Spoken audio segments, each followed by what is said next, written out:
Restoration Theology number 14, Comparative Theology and Alternative Doctrines. Comparative theology is not a well-known branch of theology.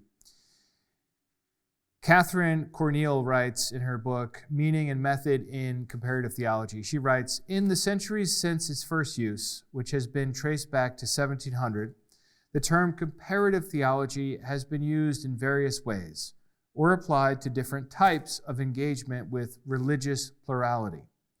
It has been put forth as a counterpart to apologetic approaches to other religions, as proto-comparative religion, as a means to develop a universal or world theology, and as a new form of constructive systematic theology. Now, as restorationists, this last one is what we're interested in. We're interested in constructive systematic theology. I like that turn of phrase. Generally speaking, comparative theology deals with other religions. You're comparing your view of the afterlife to what the Buddhists believe or to what some other religion believes. Or you're comparing your view of salvation to what the Muslims believe or whatever, like across religions. That's not how we're using it. We're looking at how other Christian groups, or even better, what other Christian theologies are, and those that are different than our own. And the fact that there's barely even a label for this is an indication of the need for it, because by and large Christians are not doing this, and I think we need to do this. Catherine Corneille talks about the confessional approach. This is a totally different approach than what we're taking. The confessional comparative theology approach seeks to deepen, enrich, enhance, or critique the teachings and practices of a given religion without questioning or going beyond its basic beliefs and religious presuppositions. This, of course, sets certain limits to the possibilities of comparative theology. It does not entertain religious questions or practices that have no relevance for the religion seeking to learn from the comparative exercise, and it does not consider the possibility of discovering truth that would fundamentally exceed or clash with the contours of that tradition. So the term typically used by those who have a confessional approach, I covered earlier in this class, is fides quaerens intellectum, faith seeking understanding. The church or the denomination gives you your beliefs, they give you the tradition, they give you the faith. You do not question the faith, you accept it, and then if you want to use your mind, you use it to understand why it's already true. To me, that's so lame. Come on, that's ridiculous. What if it's not true? And that's why, as restorationists, our slogan is fides quaerens veritatem, faith-seeking truth. Well, how do we seek the truth? Restoration theology, we employ comparative theology in the pursuit of truth. We're not looking to just understand ourselves better. That's the confessional approach. We're I already have this confession, I'm just trying to understand myself. No, we want the capital T truth about this or that. And we're willing to change our minds. We're willing to say we're wrong about something. We're willing to grow theologically rather than merely clinging to traditional ideas. Proverbs 12:15 says, fools think their own way is right, but the wise listen to advice. Right? So on the one hand, you have thinking, on the other hand, you have listening. Look, we all think, come on, just be honest. We all think we're right. I think I'm right, you think you're right. The person down the road who has totally different beliefs than either of us, they think they're right. Okay, but to be wise means you listen to advice. It means you listen and you engage. Restorationists are those who think our way is right, but we're willing to listen to the other side. We want to be Bereans, not Thessalonians. And what I mean by that is in Acts chapter 17, we're not going to go there, we already have, but the Thessalonians, when Paul came to them preaching a message, a new message, the people of Thessaloniki, they got upset. They got emotional. They got violent, and they attacked the Apostle Paul, and they ran him out of town. Came to a new town, called Berea.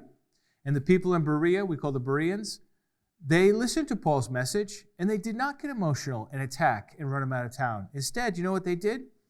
They didn't necessarily believe it, but they checked it against the Bible to see if it was true, and then they ended up accepting it. But that mentality is the Berean mindset, not the Thessalonian mindset. That's who we want to be. So how can we do this? Well, first of all, we have to recognize that what your opponent says, what somebody else says who believes something different than you, is just that. It's their opinion.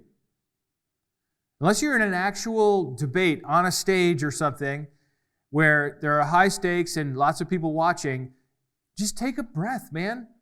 You don't have to believe what this person is saying. Just try to understand what they're saying. What's their position? Where are they coming from?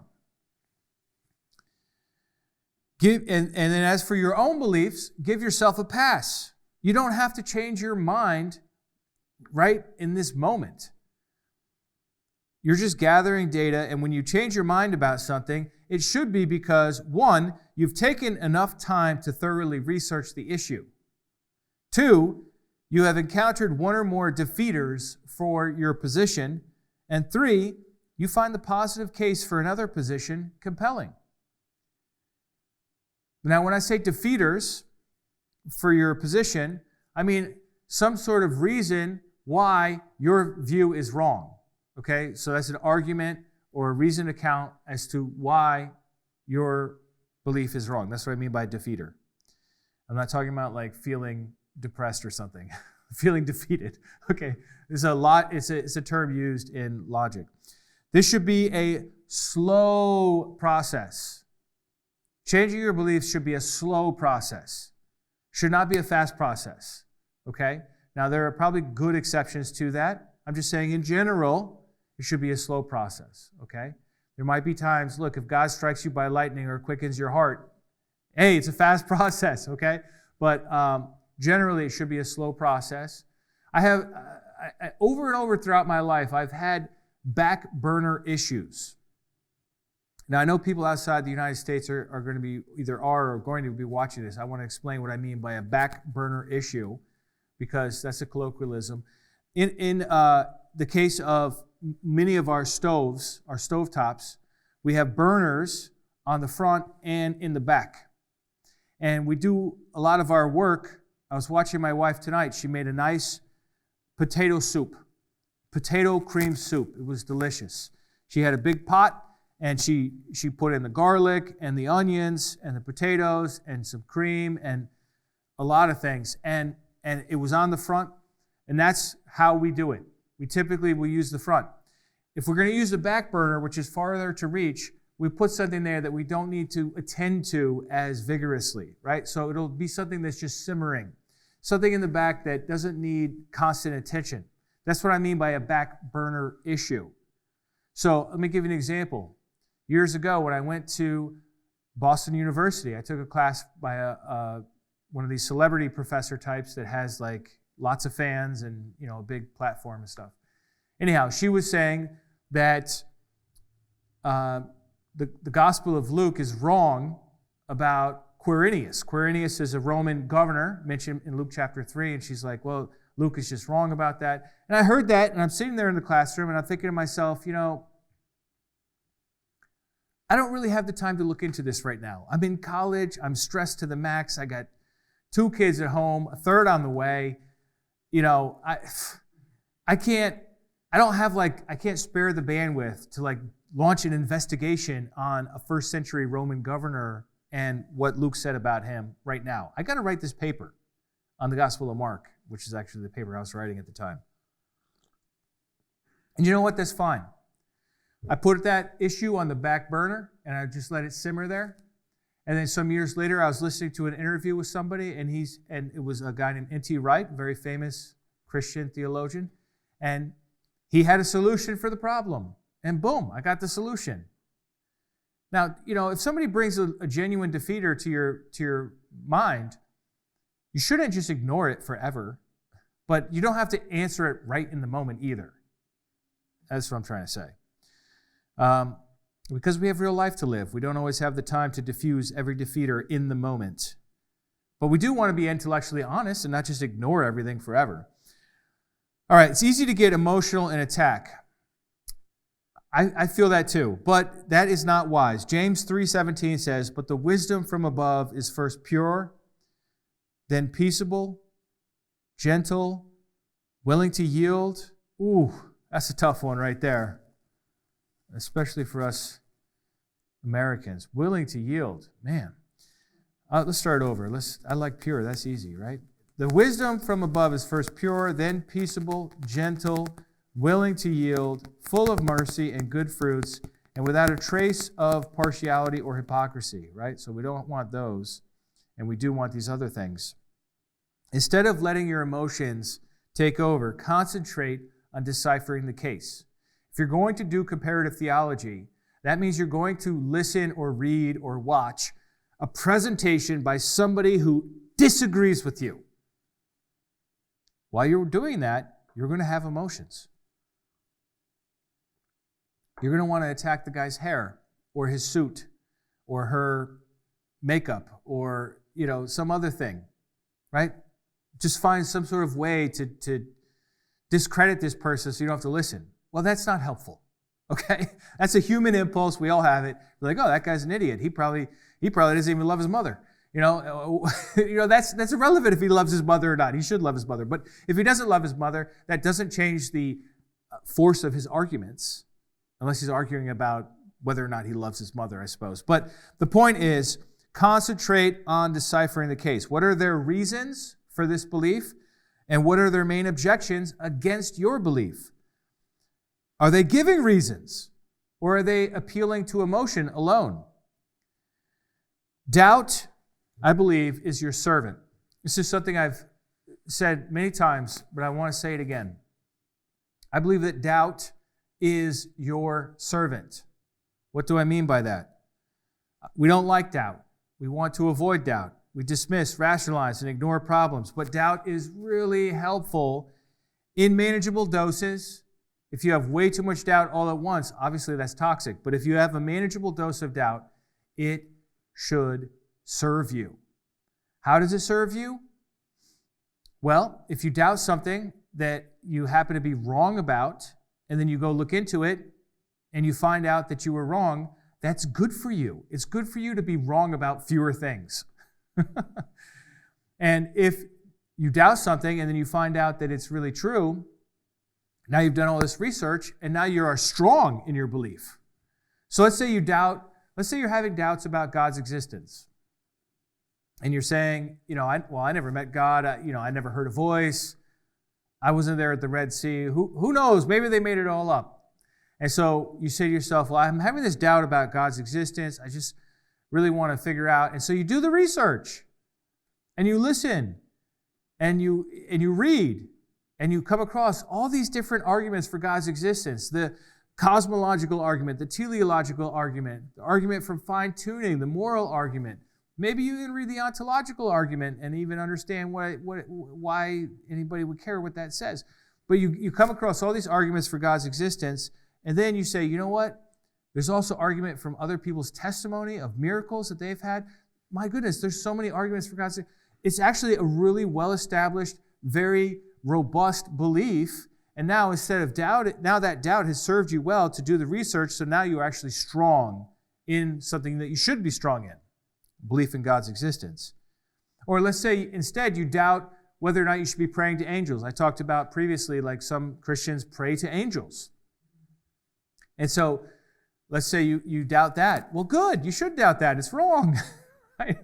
So when you doubt that, you go and you read the Bible and you find out nobody else ever prays to angels in the whole Bible.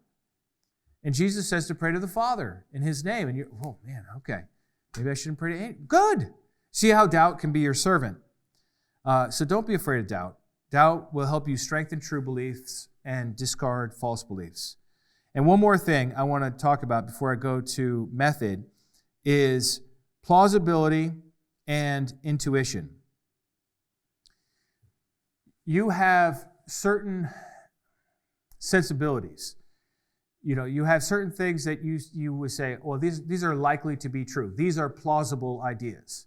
And then other ideas that you find implausible. So, If you wind back the clock a couple hundred years, people used to believe in spontaneous generation.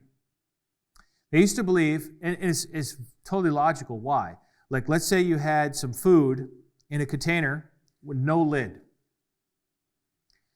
And if you just leave it there, leave it out, on a table in your house in the 1800s, say, for a couple of days, what happens to that food? It seems like it breeds maggots and flies. It seemed to people like, oh, well, maggots just spontaneously generate out of this rotting food. You know how they disproved that? They put a lid on it, and then it didn't breed maggots. And they're like, oh.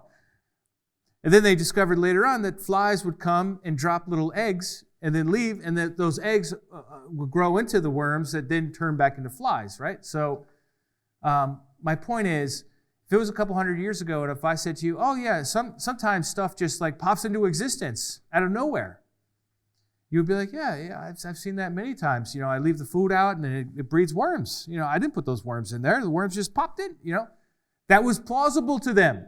To you as a 21st century person, that is not a plausible notion.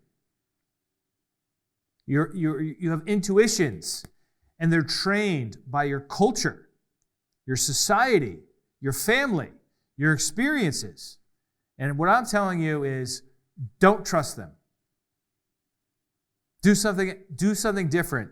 Instead of trusting your sense of what is possible or what is likely to be true, or your feelings about your gut and all this, instead of trusting any of that, do something different. Instead, find the reasons and the defeaters. Find the reasons. What are the reasons for that this person is saying that this is true? What are the defeaters against your position or against their position? Plausibility does not necessarily correlate with truth. Your intuitions can be wrong. Your feelings change all the time. It's not a reliable guide, generally speaking, in this area of understanding. All right, so let's talk about method. I've got a 4-step comparative theology method. Number 1, find out what the other positions are for a given doctrine. Number 2, find a good case for each of the views that you don't hold and take notes.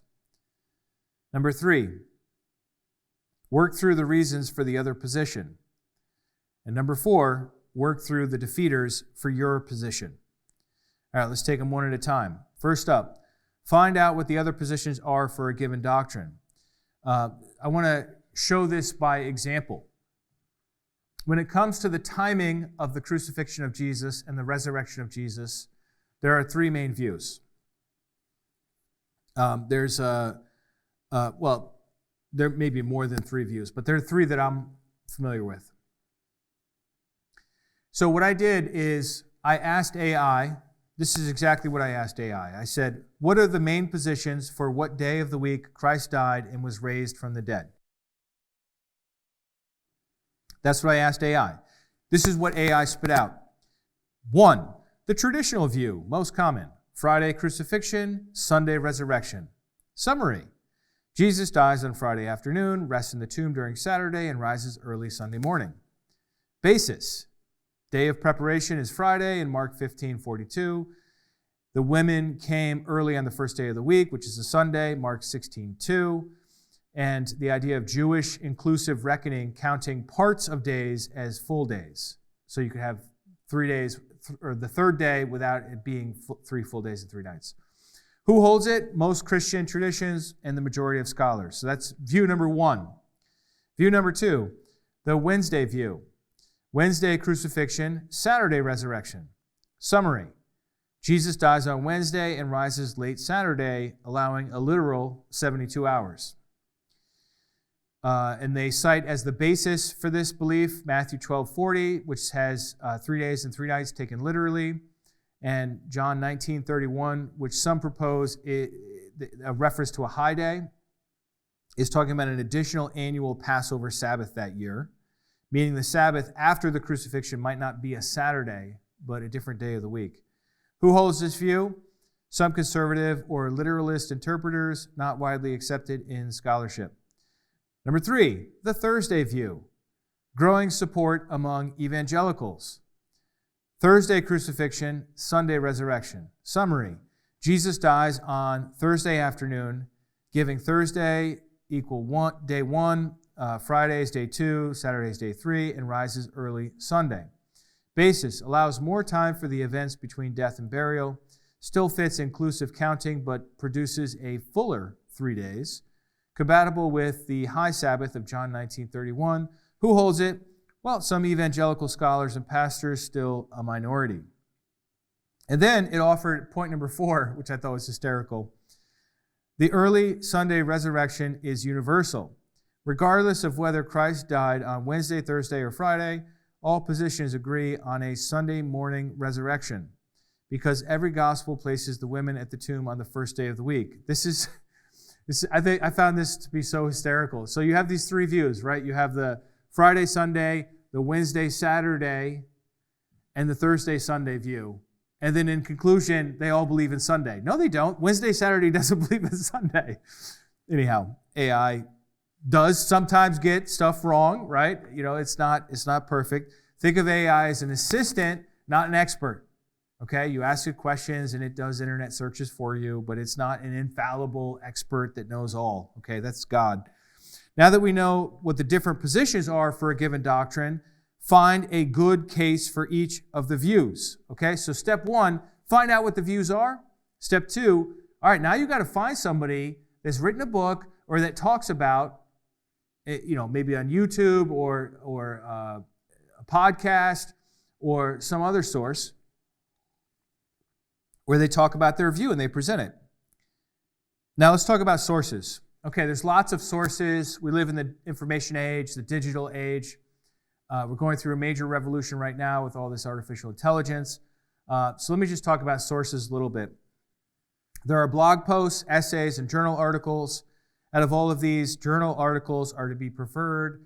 Journal articles are written by people they're published by institutions that are peer reviewing what people are writing. So unlike a blog post, like literally anybody in the world can write a blog post about anything they want at any time. So there's no accountability. It doesn't mean it's wrong. It's just there's no checks and balances. So if you have somebody that's like really good, yeah, follow their blog, great. But if you can come to a journal article, then it is actually, in some sense, vetted. It might be vetted by people that hold beliefs that you don't think are right, which I find is often the case for me. But at least it's somehow been tested. Then you have long-form lectures. Notice I wrote the word long-form here. If you're getting your theology from a short vertical video, it's a shallow theology. If you can say it in 30 seconds, guess what? There's not much to it, okay? So prefer the long-form lectures, sermons, or interviews.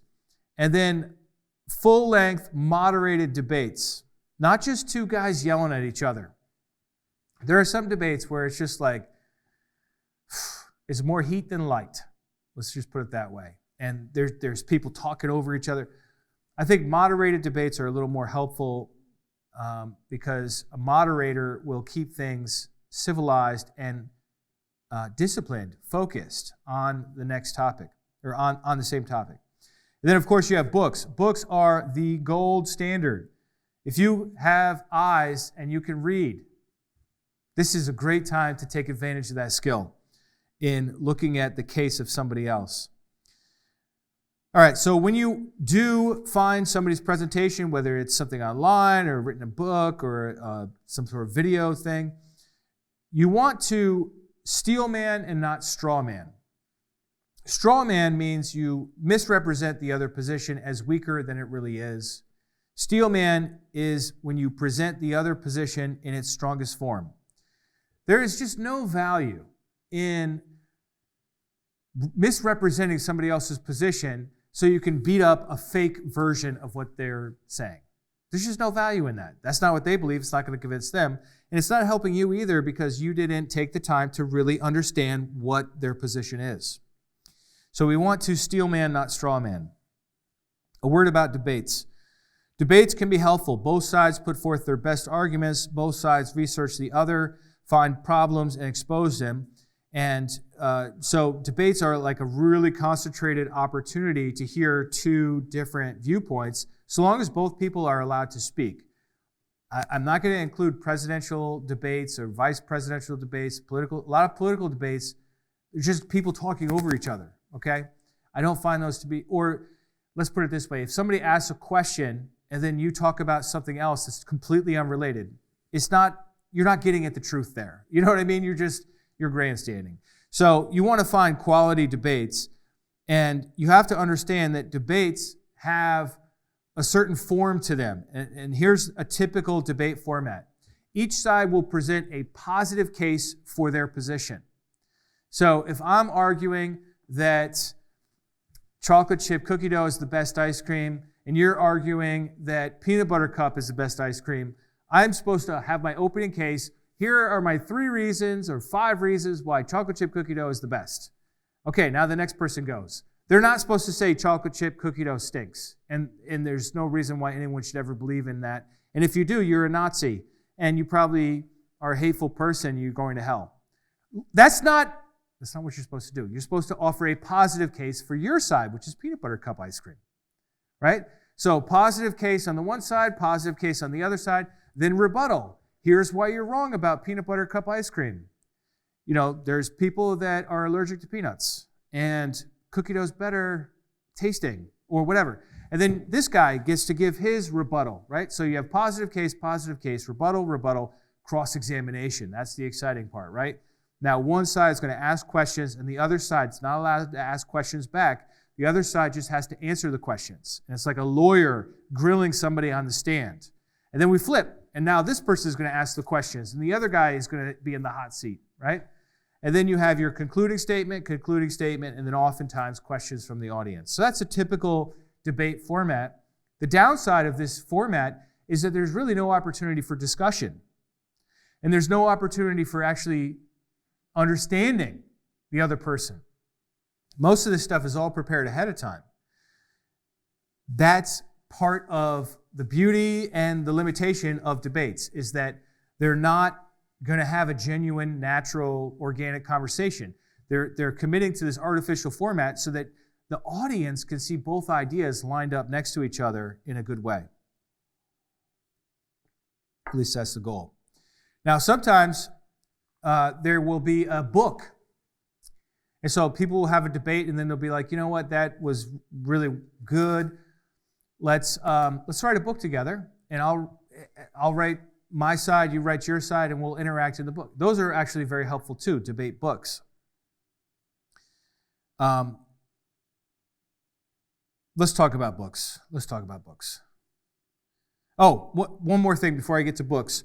When it comes to debates, you know what you're listening for? Reasons and defeaters. All right? If the person gets up there and waves their arms around and makes comments about the other person's shoes, guess what? That doesn't mean anything. If they just talk in an arrogant way or they make fun of the other person, who cares? Like there's no logical value to that. That's just rhetoric. If this person makes a point and then illustrates it 5 ways by telling all these stories, guess what? That's still only 1 point. It's five times illustrated, but it's still just 1 point. All right, let's go to books. To get a quick summary of many beliefs, pick up a theology textbook, okay? So the first one I have here is Will Barlow's Explore What We Believe. This book is not yet in print, but it should be coming out in the next little while here, next few months. And so it just basically goes through standard Christian beliefs in order, one at a time, and gives you the verses for why he believes in them. A more elaborate book that's more in-depth is Dustin Smith's A Systematic Theology of the Early Church, which is at least twice as thick and much more in detail. And then you have Alva Huffer's Systematic Theology, which is kind of dated now, but it's still pretty good. It's got a lot of good verses and references in there. And I include these 3 because they all agree with most of my beliefs, right? So that's why I like them. Okay? But guess what? Whoa. I lost it there for a second. We're not just talking about holding your beliefs that you already hold. What we're actually talking about here is we're talking about comparative theology. Better stop messing around with that. Comparative theology. And in order to do comparative theology, you cannot just read books that already agree with you. That's not doing it. So that's why I put Wayne Grudem over here. Wayne Grudem is a Reformed Trinitarian author who kind of gives the mainstream evangelical / Calvinistic position on any belief. And so it's a good go-to book for a very brief understanding. These systematic theology books are very brief understandings of any particular topic. But usually they have footnotes, and if you look in the footnotes and they're all quoting the same book, guess what? That book is probably a good book for you to invest in and research. There are also major book series that focus on multiple positions.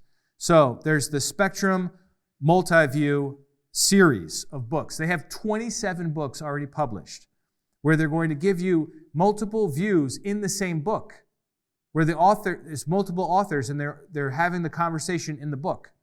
Or the Counterpoints series, the Counterpoint series has 38 books. It's just incredible. And then I also want to mention the Foundations of Evangelical Theology series. It doesn't give you multiple positions, but it will just give you one position, but it does so in a very in-depth and helpful way, although it varies from author to author, which ones are better than others. There's no shortcut to actually reading a book, okay? You got to move your eyes across the page. It takes forever, even for those of us who read lots of books and have been doing it for many years. It still takes us forever. It's an incredibly slow process. But if you're going to carefully understand someone's position, read the book and use your pen and underline things and argue back in the margin. Say, oh, that doesn't follow. Or if you spot a fallacy, write the fallacy in, right? And then if you see them using reasons, circle it, write reason number 1 and reason number 2, right? That's how you really engage with somebody's work. Take notes as you go about their major points as well as any flaws in their reasoning. All right, on to number 3 in the comparative theology method after you find a good case and you take notes. Number 3 is work through the reasons for the other position. Are they strong? Are they logically valid? Are there fallacies? Are they biblically valid? Or is there a problem with the translation? Is there a problem with interpretation? Is there a problem with the manuscripts? If experiential, let's say somebody gives a reason based on their personal experience. Is that personal experience valid? Does it apply to others as well? Or is it just a one-off? It depends on what kind of thing we're talking about. If they make a historical reason, if they give you a historical reason, look up the primary source. Go find the person that they're quoting and read. Does it really say what they're saying it says? What difficult texts are there for their position? And how would someone holding that position explain difficult texts and offer defeaters for their reasons? And then number 4, work through the defeaters for your position. In reading somebody else's work who disagrees with you, they're going to take shots at your position. I hope they do, or else they're not doing a good job. And when they do, you need to write them down. Okay, well, this is what I believe, and they're saying that doesn't work because of this. Okay, write it down. Now, look into it. Is that valid, or is it invalid? Are they strong? Can you defeat the defeaters that they brought up against your position? If you can't defeat the defeaters, then it may be a back burner issue where you just put it back on the burner. You're like, I'm going to think about that over the next year or so and see what comes up. Or if it's a very strong defeater, you may need to seriously consider changing your belief on whatever that position is. So in conclusion, comparative theology is really important. It's really important. Individuals need to do it. Churches need to do it. Denominations need to do it. But how? How can we do it? Nobody wants to do this. It's not fun. Let's say you believe that dead people are asleep, they're unconscious in the intermediate state. It's what I believe. Let's say you believe that. Well, a lot of other people think dead people are living in heaven right now. All right, so are you gonna have the chutzpah to go read a book by somebody who says that dead people are in heaven and give all their verses and all their reasons? Are you going to have the guts to do that? Or you just be like, oh no, they're all idiots. No, they're not all idiots. Sometimes they're idiots, but generally they're not all idiots. They just have different reasons than you have. And, if what you believe is true, you're just going to strengthen your belief. And if it's false, why do you want to believe it? I don't want to believe anything false. I'm beating a dead horse now. Comparing doctrines is not part of our church's culture. It's not part of any church's culture that I know of. This is a weird thing to do, but I think it is a restorationist thing to do, and I therefore think it's a good thing to do, and it's something that I think is worth doing. We've made so much progress in moving along. We've looked at all these different aspects of Scripture and theology. This has now been our 5th session on theology: biblical theology, systematic theology, analytic theology, historical theology, and comparative theology. So now, we're not done yet. We've got all the biblical and theological tools we need. It's time to pull it all together and actually do restoration theology. That's what we're going to get into next time: a method of evaluation. And my hope for this is that in this next session, this will be the moment when all these different rivers flow together into one great understanding for the topic as we continue through our class on restoration theology.